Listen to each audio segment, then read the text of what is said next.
Now, the headstand I'm talking about is going to be the traditional clasped hand base headstand, like this, not your tripod base headstand. We're in this program, we're going to stick with the most supported headstand, this one. All right. So let's go ahead and just do this while we're sitting. You can be sitting on the floor or wherever you're sitting, that's fine. Interlace the hands, and in your headstand, the thumbs are going to be going up toward the neck. Now, this is a popular position, but I'm going to ask you to open your hands so that the back of your head fits into the palms of your hands perfectly, and then the thumbs are going to be going up toward the neck, like this. Now, if you're like this, it might feel more supported, but this will give you more sustainability. This is longevity. This is fear-based.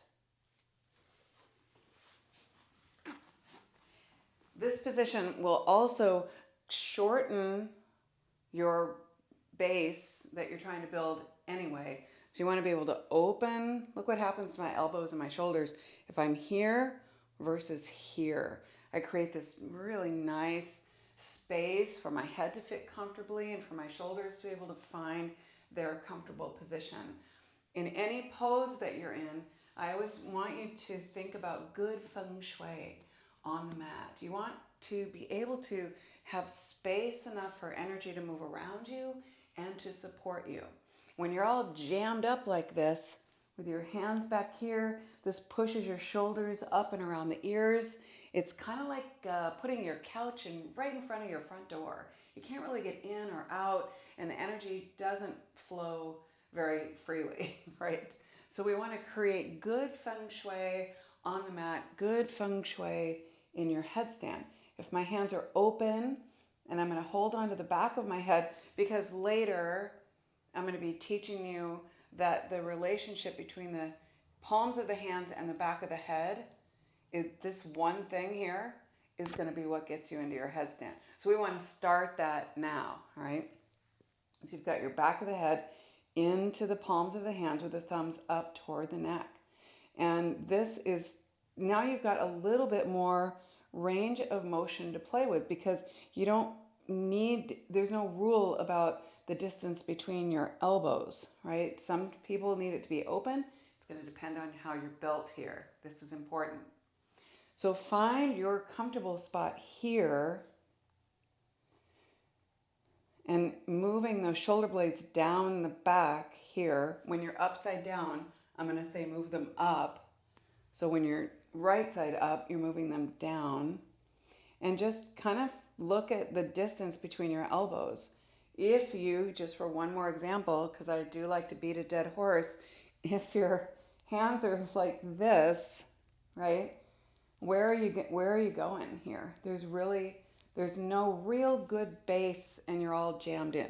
So we want open. You can see your elbows.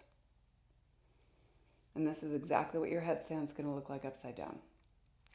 So play around with this position before we get upside down, okay? Because this is going to be your base, your knowing position, where in our inversions, in our inversions, we want to build that base. Just like Warrior One, we're building that base from the waist down. And in our inversions, we're really building the waist, or in our inversions, we're really building that waist from the waist down through the other direction. So either down through the legs, now we're doing it down through the arms. And it's just as important. And knowing where you're going to place those arms every time, once you get that base and you understand what your position is, then you are telling the body, you're sending a message to the body that says, we're doing headstand now. So the body learns what this message is down here. Just like if I were saying, okay, right foot forward, Warrior One, and you push and your legs are in a particular position, your torso knows what to do at some point in your practice. Am I right?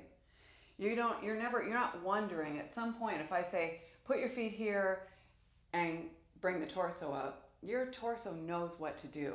This is how this is the learning process. So when we're learning inversions, we want to get to that same place where we know where our feet go in warrior one. Now we know where our arms go in headstand.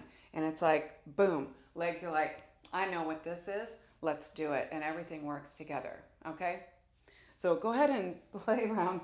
Get really comfortable. Find this place. All right? And then I'll see you in the next video.